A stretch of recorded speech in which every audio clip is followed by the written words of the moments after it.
नमस्कार दोस्तो, आम्ही तुम्हाला सांगितलं होतं की आपण आता रोवणी करणार आहोत. पेरणी झालेली होती, परा वाढलेला होता आणि आता मजूर लावून आपण सर्व परा काढून घेतलेला आहे आणि बांधीमध्ये संपूर्ण पाणी भरलेलं आहे. आता यानंतर आपण त्याला ट्रॅक्टरनी चिखल बनवायचा आहे. आपल्याला चिखल बनवताना पहिले आपण सिंगल चिखल दाबून ठेवलेलं आहे आणि आता परा काढून झाल्यानंतर परत त्याला डबल एकदा पलटवावं लागेल आपल्याला चिखल. आणि त्याच्यानंतर आपण फन किंवा दातारी जे म्हणतो त्याच्याने आपल्याला सगळी बांधी लेवल करून टाकावी लागणार आहे.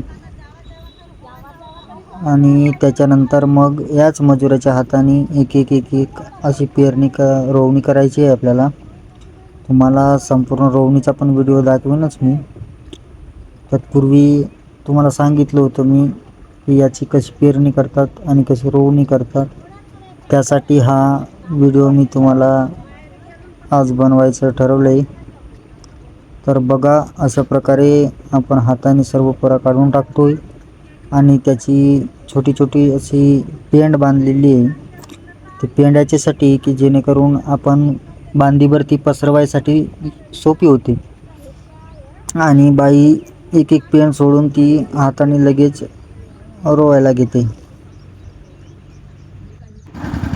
अशा प्रकारे आता आपण ट्रॅक्टर आहे, ट्रॅक्टर बघा, ट्रॅक्टरला चाक दुसरं सेपरेट चाक बनवले आपण लोखंडाचं, जेणेकरून ट्रॅक्टर आपला फसणार नाही. याच्यासाठी आपण ट्रॅक्टरला दुसरा एक चाक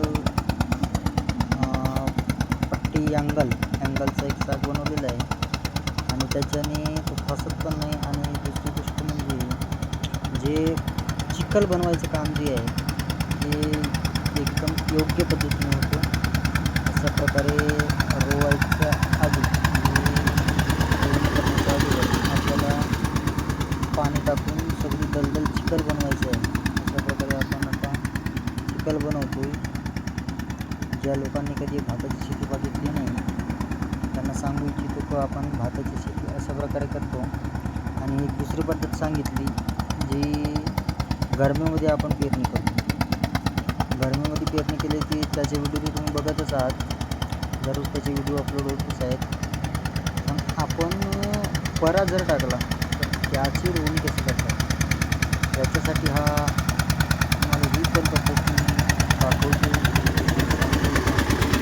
अशा प्रकारे आपण सगळी चिकलटी झाली की जे मागे तुम्हाला दातारी दिसते फन, त्या फणीने ही बांधी सगळी आपण लेवल करणार आहोत. आणि लेवल झाल्याच्या नंतर जे आपण पेंड दोऱ्यावर काढून ठेवलेली आहे, मग अशी दाखवलं सांगितलेली जे बाया काढत होत्या पराची पेंड आपण बाजूला करून ठेवली आहे. आणि फन मारल्यानंतर आपण ती पेंड सगळी बांधीवर पसरवून टाकणार आहोत.